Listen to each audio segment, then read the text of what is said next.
আমাদের যে হচ্ছে প্রতিপক্ষ হচ্ছে চীন, এবং চীনকে রুখে দাঁড়াতে হবে, এটারই একটা অংশ হিসেবে আমরা দেখতে পাচ্ছি। চীনের আবির্ভাবটাকে বা চীনের হচ্ছে যে ওদের নাম্বার ওয়ান যে স্টেটাসটাকে চ্যালেঞ্জ করছে, economic super power, military super power ইত্যাদি ইত্যাদি, ওটাকে রুখে দাঁড়ার জন্য ট্রাম্প কাজ করছে।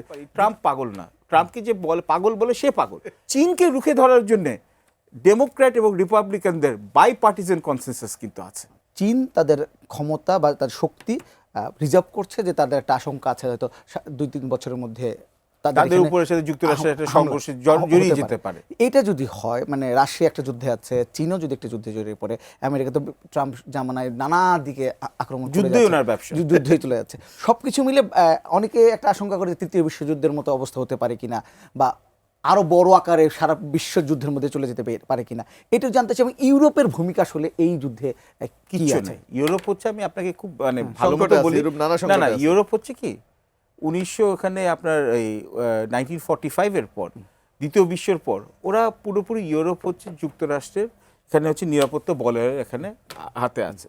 এবং ডোনাল্ড ট্রাম্প তো দেখালো যে 2016 থেকে 20 এবং 2025 থেকে ইউরোপের সাথে যতগুলো এগ্রিমেন্ট আছে, সে এটাকে ছিঁড়ে ফেলে সে ইউরোপকে এখানে ইউরোপিয়ানদেরকে মিথ্যুক বলেছে, ইউরোপিয়ানদের ফ্রি রাইডার বলেছে। ওরা মুখে হিউম্যান রাইটসের কথা বলবে, মুখে আপনার এখানে লেবার রাইটসের কথা বলবে, এনভায়রনমেন্টাল রাইটসের কথা বলবে, কিন্তু যুক্তরাষ্ট্র যেদিকে চাইবে সেই দিকে যাবে। কেন? রাশিয়ার থেকে, আগ্রাসনের থেকে আপনার পশ্চিমা ইউরোপিয়ান দেশকে প্রোটেকশন দিবে একমাত্র হচ্ছে যুক্তরাষ্ট্র। এটাই হচ্ছে সমস্যা।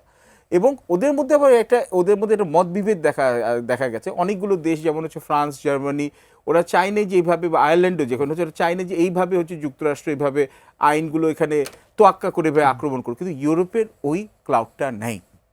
এবং দিনের শেষে পশ্চিমা বিশ্বের নেতৃত্ব যেহেতু এখনও নিরঙ্কুশ নেতৃত্ব দিচ্ছে যুক্তরাষ্ট্র, এবং তার জন্য যুক্তরাজ্য এবং হচ্ছে আপনার অস্ট্রেলিয়া, নিউজিল্যান্ড, জাপান, কানাডা যতই ভালো ভালো কথা বলুক মুখে, বা ইউরোপ বলুক, তারা যুক্তরাষ্ট্রের নেতৃত্বেই যাবে।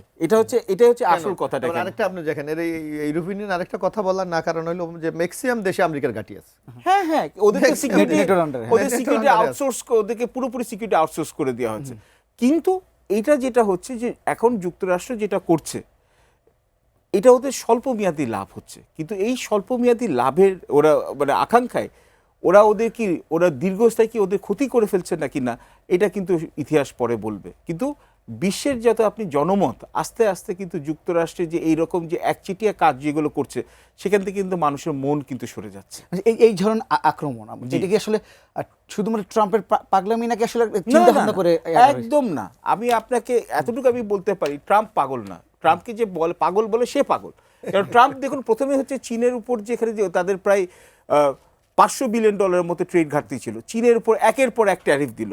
পশ্চিমা বিশ্ব এবং ইউরোপিয়ানদেরকে বললো যে তোমরাও ওখানে হচ্ছে আমার সাথে চায়নাকে ট্যারিফ দাও।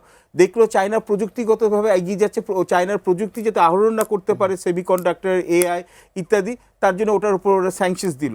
চাইনিজ স্টুডেন্ট বা সায়েন্টিস্ট যাতে এখানে পশ্চিমা বিশ্বে এখানে ভালো জায়গায় না কাজ করে এখানে জ্ঞান আহরণ করতে পারে, ওটার উপর স্যাংশনস দিল। এবং আপনি এখন দেখেন চীন যাতে হচ্ছে যেখান থেকে তেল এবং গ্যাসের যেখানে আমদানি করতো, সস্তায় করতো, ভেনিজুয়েলা, তারপর হচ্ছে আপনার ইরান, এইসব দেশগুলোতে কিন্তু যুক্তরাষ্ট্র কিন্তু হচ্ছে তার এখানে কিন্তু হচ্ছে ঘাঁটিটা দিয়ে দিচ্ছে। বা আপনি এখন দেখেন সুদান, সব জায়গায় কিন্তু যুক্তরাষ্ট্র করে দিচ্ছে। আস্তে আস্তে যাতে হচ্ছে চীনকে সব দিকে যুক্তরাষ্ট্র ঘিরে ধরতে চাচ্ছে।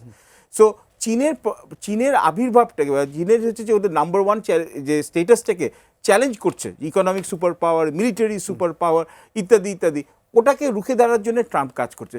যদি এটা ডেমোক্র্যাটের হতো, ওরা কি করতো? পশ্চিমা বিশ্বের সাথে সুন্দর মতো কথা বলে, হিউম্যান রাইটসের নামে, আপনার ডেমোক্রেসির নামে, ওটা এনভায়রনমেন্টাল রাইটসের নামে স্যাংশনস দিয়ে আস্তে আস্তে চীনকে আইসোলেট করতো। কিন্তু ট্রাম্প এখানে বলছে কি তার এত তার হচ্ছে যে ওই সময় নেই। কিন্তু চীনকে রুখে ধরার জন্যে ডেমোক্র্যাট এবং রিপাবলিকানদের বাই পার্টিজান কনসেনসাস কিন্তু আছে। মানে এই যে এত যুদ্ধ, এত পরিকল্পনা, এটা মোটামুটি কি চীনকে আলাদা করে ফেলার জন্য? চীনকে মানে স্বল্পমেয়াদীতে লাভ আছে, যে মধ্যপ্রাচ্যের দেশগুলোকে হচ্ছে ওদের যুক্তরাষ্ট্রের এখানে আধিপত্যের আন্ডারে রাখা। কারণ চীন কিন্তু এখন সবচেয়ে বড় এখানে আমদানিকারক হয়ে গেছে মধ্যপ্রাচ্যে। এবং চীন চাইছে হচ্ছে যতগুলো হচ্ছে ট্রানজ্যাকশন হচ্ছে এই যে তেলের, এখানে সব যাতে ইউয়ানে হয়, যেটাকে আগে কিন্তু এটা ডলারে হতো। তো ডলার কিন্তু হচ্ছে বিশ্বের গ্লোবাল কারেন্সি। আর যুক্তরাষ্ট্র চায় না যে হচ্ছে যে ডলারটাকে রিপ্লেস করুক ইউয়ান দিয়ে, তাহলে তো যুক্তরাষ্ট্রের অর্থনৈতিক একটা সংকট আরও বাড়বে।